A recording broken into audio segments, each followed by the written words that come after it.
ऐसा विवरण सुनाते हैं कि वो राह भटक जाने पर कोई उन्हें उपयुक्त स्थान तक छोड़कर चला गया। कईयों ने किन्हीं गुफाओं में शिखरों पर अदृश्य योगियों को दृश्य तथा दृश्य को अदृश्य होते देखा है। तिब्बत के लामाओं की ऐसी कितनी ही कथा गाथाएं सुनी गई हैं। थियोसॉफिकल सोसाइटी की मान्यता है कि अभी हिमालय के ध्रुव केंद्र पर एक ऐसी मंडली है जो विश्व शांति में योगदान करती है। इसे उन्होंने अदृश्य सहायक नाम दिया है।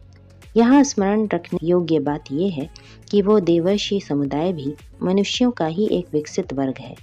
योगियों, सिद्ध पुरुषों और महामानवों की तरह वो सेवा सहायता में दूसरों की अपेक्षा अधिक समर्थ पाया जाता है। पर यह मान बैठना गलती होगी कि वे सर्वसमर्थ हैं और किसी की भी मनोकामना को तत्काल पूरी कर सकते हैं या अमोघ वरदान दे सकते हैं। कर्म फल की वरिष्ठता सर्वोपरि है, उसे भगवान ही घटा या मिटा सकते हैं।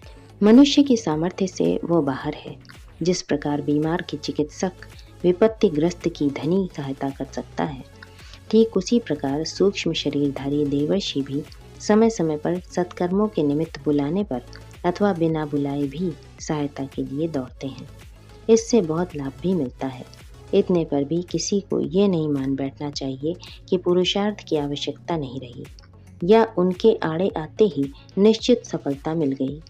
ऐसा रहा होता तो लोग उन्हीं का आसरा लेकर निश्चिंत हो जाते और फिर निजी पुरुषार्थ की आवश्यकता न समझते।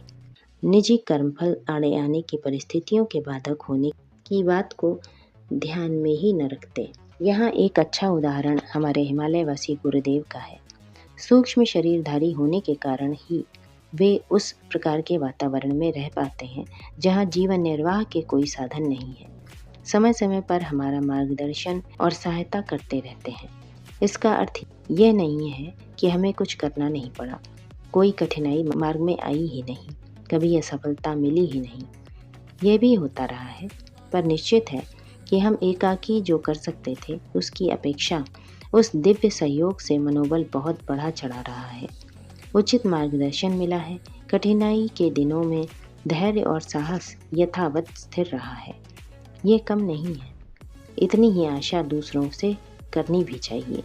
सब काम करके कोई रख जाएगा, ऐसी आशा भगवान से भी नहीं करनी चाहिए।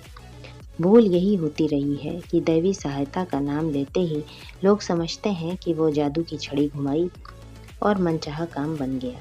ऐसे ही अतिवादी लोग क्षण भर में आस्था खो बैठते देखे गए हैं। दैवी शक्तियों से, सूक्ष्म शरीरों से हमें सामयिक सहायता की आशा करनी चाहिए।